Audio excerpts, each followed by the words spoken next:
Hi, my name's Hannah and I'm a filmmaker, and today I'm reacting to Squid Game, and I am so excited because this is the single most successful series to ever be put on Netflix. To look at this from a filmmaking standpoint is going to be so helpful for all those filmmakers out there, because how do you make something that is as successful as Squid Games?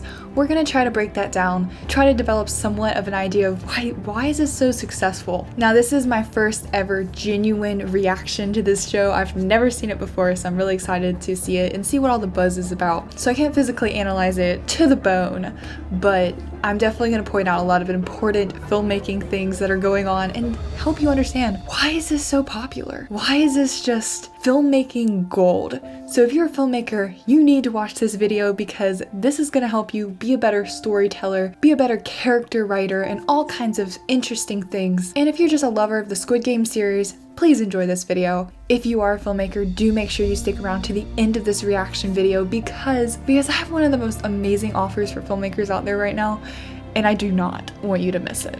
But without a further ado, let's watch episode 1 of Squid Game. I have no idea what to expect. It's so interesting that they incorporated black and white and slow motion.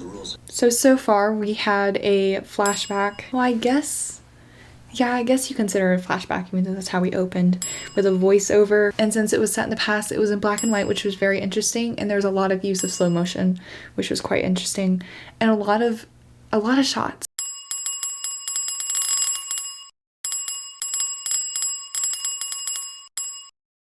I have actually done zero research on Squid Game, so I do not know for a fact, but from just the looks of it, it does not seem like a high budget series to me. Very interested to see what the buzz is about. I'm just willing to bet that it's the world that it develops, it's the character development, and it's the story that is what's driving the success of this, and we're about to see.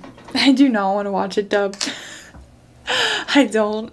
It just feels weird to me. It feels very unauthentic, but I feel like it's gonna be hard to react to it because I have to read all the subtitles, so I think I'm gonna continue to watch it dubbed. But if I was watching this on my own, I would watch it in its actual language and read the subtitles, because it just throws me off so much, it being dubbed. It's weird. I don't know. It just doesn't seem right to me for some reason, and yeah. Comment down below when you watch Squid Games, if you watched it dubbed. Oh, this looks familiar from another foreign film that I've watched. So far, they've had a lot of frontal shots. Can't you see I'm trying to think? That was dubbed very well. It had a lot of emotion to it. I feel like some of the other performances from the voice actor in the beginning fell a little flat. And an interesting question you can ask yourself is, what kind of social commentary is this film making with their desperation in winning these horse races? Their desperation, I think, is definitely making a social commentary here, which is interesting setup for what we're probably gonna see. Oop, that was racking the focus. I'm distracted because I'm moving the mic. Oh, that's sweet that he stopped and helped the kid. Oh, that's a woman. That is not a kid. Uh-oh. Okay, do noses bleed that fast?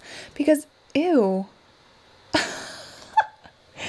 I paused that at the wrong time. In case you want to recreate the scene or have your actor lick some blood just like this, not all fake blood is edible, so make sure you read the label. Because there are so many capillaries up there. Oh my goodness, this guy puts a new definition to bloodthirsty. I think the actor is doing an excellent job because he's able to cry like that. Oh my gosh, this guy is just being beaten. Oh, celebration. So I'm assuming that's his daughter. Okay, so I'm noticing something very interesting here that I was not even paying attention. Look at the lighting on his face. It seems like this. Exactly like this. How there's a really heavy shadow right over his eyes, because the hat is blocking the light from the light. It's blocking the light from the light. I don't know how else to say that. I'm not sure if that's the most cinematic way to film this shot. Who knows what they were doing when they were lighting this shot? Why did they choose to have a heavy shadow right over his eyes? Because I think that's something that does not have a very cinematic look to it. Dad? Shoot. Nothing. That's classic. Getting the audience to ask questions. What's gonna happen to the little girl? Like, all these questions are ending up in the audience member. It is great storytelling because as you're developing, start picking little things about your story to start revealing, but not give away too much because you want the audience member to start asking those questions. If they start asking those questions, they want those questions to be answered. And in order to answer them, they have to stay. They have to finish your movie. They have to finish your TV series, whatever you're creating, your short film, whatever. They have to finish it to answer those questions. So that's a great way to get the audience members invested in your story, simply by just not revealing too much. Don't tell the whole story. Don't tell the ending early. Keep your audience members invested however you can. And Squid Game just did it. That's a shaky camera. I don't trust that guy. I don't believe in Jesus. Oh, this guy's got a gambling addiction. I'll kill you. Huh? That's some threat. Oh my gosh. Who is this guy? That's a Dutch angle right there. That's a Dutch angle. This guy is just humiliating him. Oh, we haven't even talked about what's happening with the filmmaking. Jump cuts to make it feel like it's more rapid and abrupt. There's just so many jump cuts of him slapping him because it's happening so much. That's another Dutch angle. There we go, finally. Oh, he's so excited. And we're back to the slow motion. So interesting if you connect this scene with the first. When he won that game and there was a lot of use of slow motion. And now when he's finally won again, we see slow motion again. So that's an interesting way to connect him winning. Apparently we've seen use of slow motion every time he wins. He looks so happy. Back into focus. You signed away your physical rights. Uh-oh. I wonder if that was a cultural thing. I'm not sure. Did you know that sometimes singular light bulbs in the frame like that can actually have symbolic meaning? So crazy. The weirdest thing can have symbolic meaning sometimes. Oh, so that's what the daughter wanted to say to her. Oh, they even give us a flashback to confirm that. That is not necessary. Oh, so his motive for doing the crazy gambling stuff is to keep his daughter. These actors are really good. It's so yellow, I feel like the white balance is off. I need to see white to confirm that though. They really do give them a choice though, that's interesting. I thought they said he signed away his physical rights, so like, that almost sounds like they could have forced them. Password?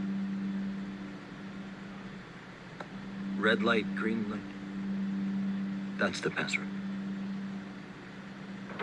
I feel like that has some symbolic meaning, but I have no idea why. Did he not see the gas mask when he got in? That would have freaked me out. That's a close-up, an extreme close-up. Wow, that's an interesting mask. Oh my goodness, it's the girl. I had a feeling she was significant by the way she was introduced. Please. Please beat him up. That'd be so cool. Will she though? If this was a film by me, she would. Yes, girl, come on. Oh, man. Come on. Why? Now that they're in a physical fight, can you tell that the camera's more shaky? Racking the focus. The use of color is very interesting. There's a lot of dialogue in this scene. They will disclose the money amount after the games begin. What if it was like $1? These people are so willing to sign their lives. Are so willing to take a risk. Games may be terminated if the majority agrees. When you see a blurry background like that, that is called a shallow depth of field, just so you know. Filmmaking terminology. It looks extremely cinematic and it allows the audience to focus on the most important thing. We're back to the frontal perspective of our main character. The lighting on him is so cool. That mask is so cool. We're back to the yellow. Is their game master going to present himself and describe the rules, and the rules encompass death? Or is he just gonna sit there and watch? I feel bad for the old man. Here is the first game. You will be playing red light, green light. Oh, there we go. Back to the word that I thought had more meaning than it was first putting on. Oh, wow. I saw that coming. Oh my gosh, don't run! Do the people being pushed get... Wow. these people. I think that would be the natural reaction though in this situation. And so many people. He took his face mask off. Music is some heavy, intense ambience for what has happened. I don't want the old man to die. I think I would just at that point just lay on the ground and not move. Oh well. I knew she'd somehow end up on top. What kind of sick monster just walked. Well, I guess we're watching it, so. It's definitely making commentary about social status and society and capitalism and all those kinds of things. About who's on top. The desperation of people who are in debt. My favorite old man guy. Kind of predicting our main character isn't gonna make it across the line until like the last second. The pause of the music is always so dramatic. Use your dramatic moments sparingly and purposefully as a filmmaker. I knew it. And that's it. So there you have it, a filmmaker's genuine first reaction to the first episode of Squid Game. I think that was actually really good. And they really got us with that shock factor of the first game within their entrapment. Did a great job. I'm very much interested in watching the next episode. If you're interested in me reacting to the next episode, be sure to comment down below. I think this is a very interesting case study for all filmmakers out there. I think you need to watch it and analyze exactly what's happening so that you can understand the popularity behind it and use some of the techniques that it's using in its storytelling in your own films so that you can have success in high audience retention rates and all kinds of things. So there's a lot of powerful things happening here. If you're a filmmaker, you should have stuck around to the end, and I'm so happy that you did, because here is my special offer for you. When you subscribe to Future Filmmakers, you're not just subscribing to a YouTube channel, you are entering a community of filmmakers who are very invested and involved and support one another. And the biggest thing that we do is we make films together. We invite any person who's extremely involved within our community by subscribing, commenting, liking videos, DMing me on Instagram so I get to know you. We are here to help young filmmakers who don't have a lot of on-set experience or have been to film school yet.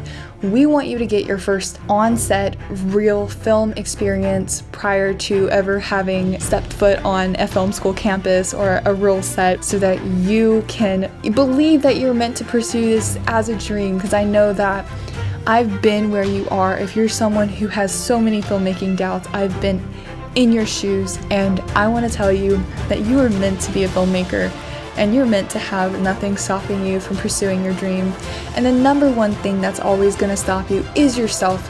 So it's my job to give you the confidence and give you the inspiration you need. And I think a great, really fun way to do that is by inviting you to come work with me. So make sure you're subscribed, make sure you're commenting down below, and make sure you're liking and watching videos and DMing me on Instagram.